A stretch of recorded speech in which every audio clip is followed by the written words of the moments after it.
Hey, this is Lisa Baudouin. Welcome to Lisa's chat room. This is product review and hacks. Today what I'm going to be talking about, it's a product and I have some hacks for you as well. Also hopefully some resolutions too. What I'm going to be talking about today is the Swiffer WetJet mop. This is actually the second mop that I purchased. The first one just stopped working and I just kind of went like, what the heck? And I just went and bought a new one.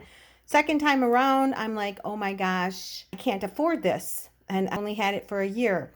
So I'm going to tell you some of the things I did so that you can prevent having that happen, and then also what you can do to fix when you have that happen. Now, before I do, I have to disclose to you, this video is for entertainment purposes only. You do whatever you do at your own risk and peril. I cannot be responsible for you or for what I share. It works for me, it might not work for you, and you take your own liability in your own hands, okay? First things first. Always check the batteries before you start to tear anything apart. I don't have a battery checker, but what I did was I took the batteries and I tried them in something else, and yes, they work, but I actually put fresh ones in anyway. And so it still doesn't work. How it works here is the batteries go there, and then you push this button. Oh, and that's because I've been messing around, but you see it stopped. The reason it stopped is because this motor is so corroded. So first things first, after I checked the batteries, then what I did was I took it apart. There's screws here, and once you take out the bottle, there's screws inside there that you take out, and then you pry this part off. Now, I pried it with this thing. This is one of the best tools you can have in your tool arsenal. This thing is amazing. It's nice. It's thin. And then this. Now, it looks horrible, but I use this all the time. This is a Milwaukee screwdriver. I do have a drill gun and I have drill attachments too, but I really love this because it has the torque. So I can go right, left, or just hold it tight and steady. With that, this one is what I used with the screws, and then I just use this, and you kind of really have to tug on that. Now the thing is it could break. So again, I can't be liable if it breaks, but tearing it apart, first of all, there's water in that tubing. What I realized was the first time around, I left the bottle sitting in there. So what happens, I'm not an expert in this, but look at how corroded this is. And I've only had this a year, if that. It's like, holy cats, what happened to get that so bad? So one of the things you should do, always, check the batteries, but also make sure you take these bottles out of the chamber and actually just clean out, just push the button a couple times and get all that liquid out of the lines. Okay, the line in here. That's the second thing. And now the third thing is I have 2 bottles here. If you know me, you know I'm allergic to formaldehyde. So I actually have some great videos that are coming out about formaldehyde and actually cleaning your home in general, because there's chemicals everywhere. So for me, I have to minimize my cleaning and minimize the chemicals in my house. I want to do that anyway. What I did with the bottles is I used a hacksaw, just a regular hacksaw, and I cut around that lip. There used to be a lip here, so that I could undo, see that? Some base chemicals that the last generation and the generation before used to use before we came up with all these chemicals, and actually they worked just perfectly fine. At least they work perfectly fine for me.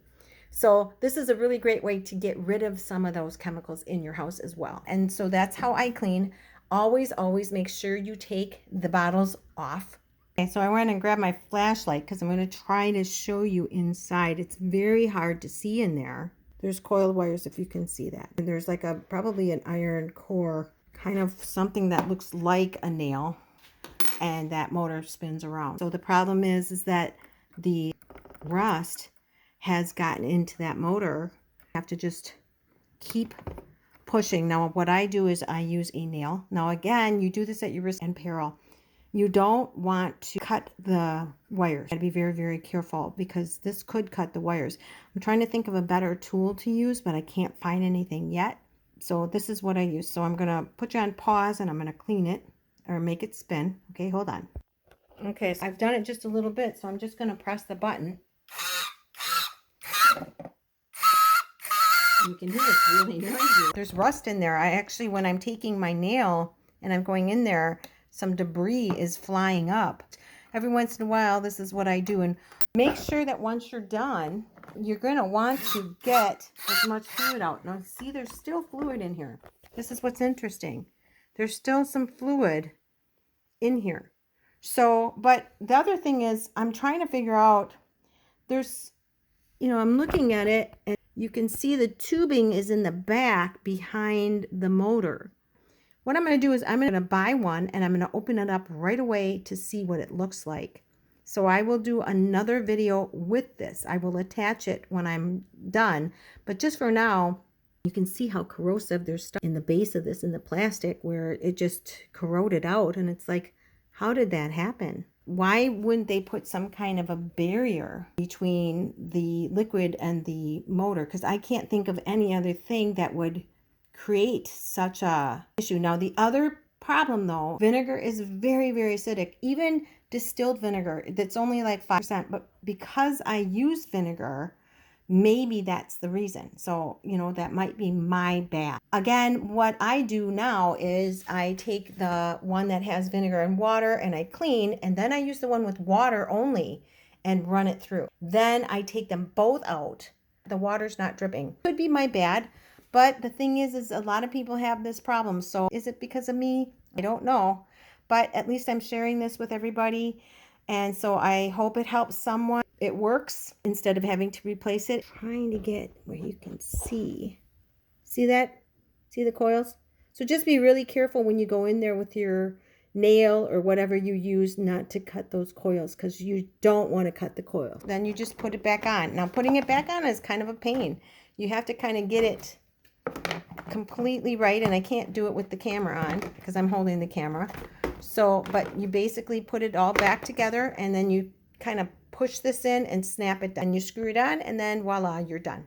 So that's it for this video. Please like, subscribe, and share all my videos, and leave some comments below if this has helped you or some suggestions that you have as well. Okay? All right. So stay safe, stay healthy, and I'll see you again next time in Lisa's chat room.